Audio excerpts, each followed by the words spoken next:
It's Friday, February 6th, 2026. Welcome to episode 190 of the Alameda Postcast, an audio service of the Alameda Post. I'm your host, Scott Peeler. In this edition of the Postcast, the proposed surf pool raises more questions. A swarm of earthquakes is felt in Alameda. A suspicious device threat turns out to be nothing. Anti-ice protests. Alameda takes a cycling gold. The Super Bowl party spills across the bay. Get ready to celebrate Mardi Gras.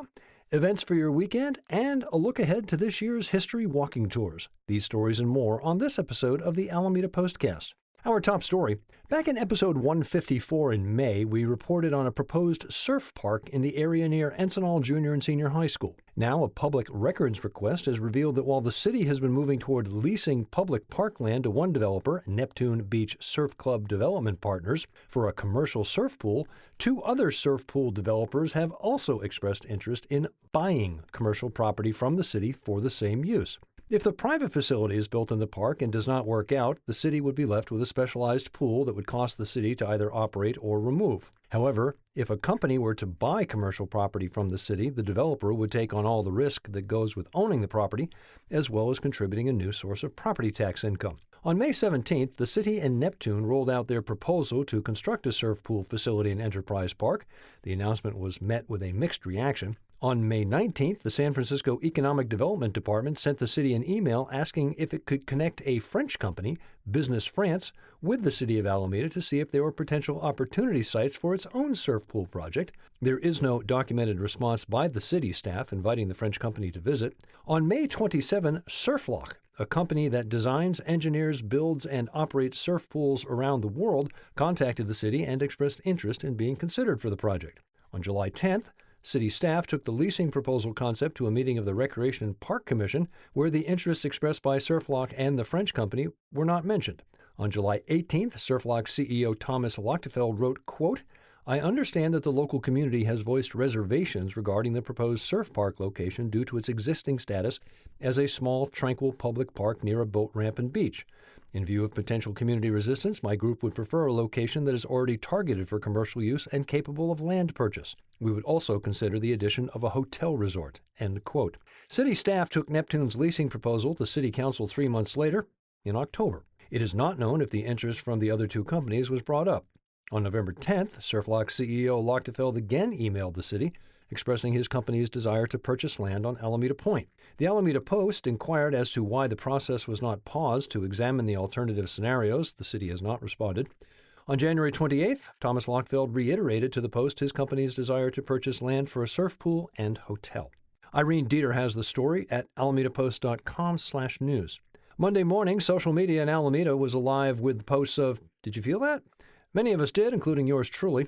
In a span of just under 90 minutes, 19 earthquakes were measured in the vicinity of San Ramon. The largest, and the one I felt, was a magnitude 4.2 at 7:01 a.m., centered about 2.5 miles southeast of San Ramon. These quakes were the latest in a series of swarms that started back in November. No reports of any damage, save for a few jangled nerves. Earthquakes weren't the only things putting folks on edge on Monday. Around 10 a.m., administrators at Alameda High School reported receiving a threatening phone call claiming that a suspicious device was in a campus parking lot. Alameda police were called and responded immediately. APD said the call appeared to be a recorded message. As APD noted, officers, quote, began a thorough investigation, including a search of the campus to assess the credibility of the call. As a precaution, students and staff were directed to shelter in place while officers conducted their investigation. End quote. To further ensure campus safety, APD requested assistance from the Alameda County Sheriff's Office. After a thorough investigation, officers determined there was no credible threat. School administrators lifted the shelter in place at approximately noon. In a statement, APD said, quote, "We are aware that similar messages were reported at schools across the nation today and last week. The case has been referred to the APD Investigations Unit for a follow-up." Story at alamedapost.com/news. Last Friday, a crowd of over 100 gathered in front of Alameda City Hall around sunset to protest ICE and their recent actions in Minnesota, including the shootings of Renee Good and Alex Pruddy. Speakers emphasized the importance of community during this time and the need to come together to combat racism, among other topics. This local demonstration coincided with a one-day national shutdown that called for people to stop working, attending school, and spending money in order to protest ICE. Maurice Ramirez was there and shares photos of the event at alamedapost.com/news. The city of Alameda recently received received the League of American Bicyclists Gold Level Bicycle Friendly Community Award for its efforts to build better places for people to bike. Alameda's journey to this honor reflects a decade of steady progress, starting with a bronze in 2016 and a silver in 2021. Since 2021, the city has made major strides to support safe biking and walking, including work on the Active Transportation Plan, the Cross Alameda Trail, and the introduction of Woodstock the Water Shuttle. As someone who enjoys cycling, I say bravo for joining this rather exclusive club. Story at alamedapost.com/news. If you're out on your bike this weekend, you might find you've got a few more cars to dodge. You may have heard that there's a football game going on in Santa Clara this weekend. Well, it's a week-long party, and the party is pretty much up and down the Bay Area.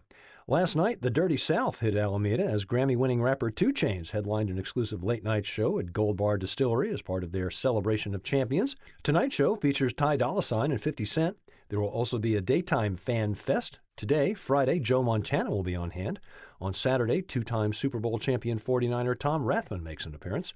There are meet and greets available as an add-on to ticket purchase, although many of the ticket packages have already sold out. Details and a ticket link at alamedapost.com/alameda-life. Trivia: I do believe 2 Chainz is the only rapper to ever sample the late great Tom Lehrer.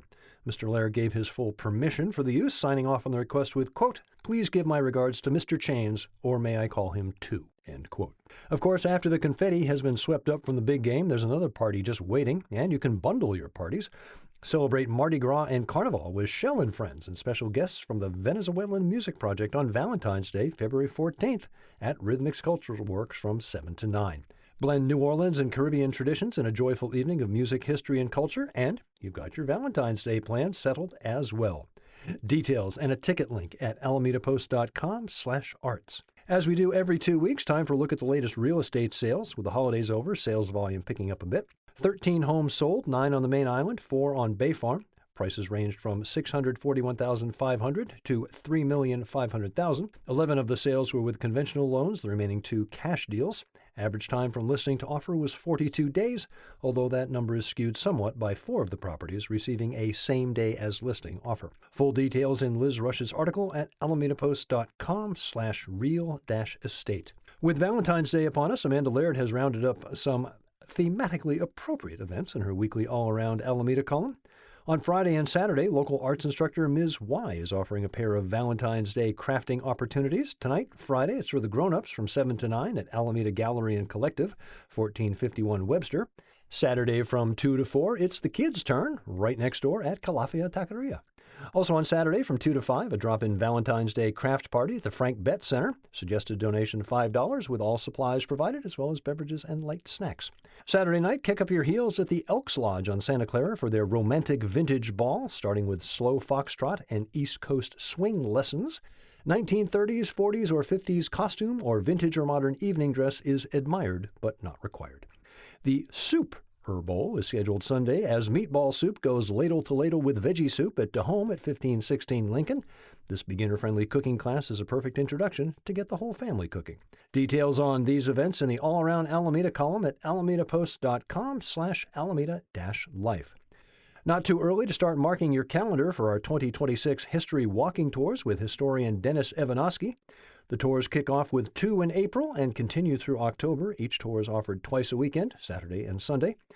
April 18th and 19th, Bay Farm Island. 25th and 26th, the town of Alameda.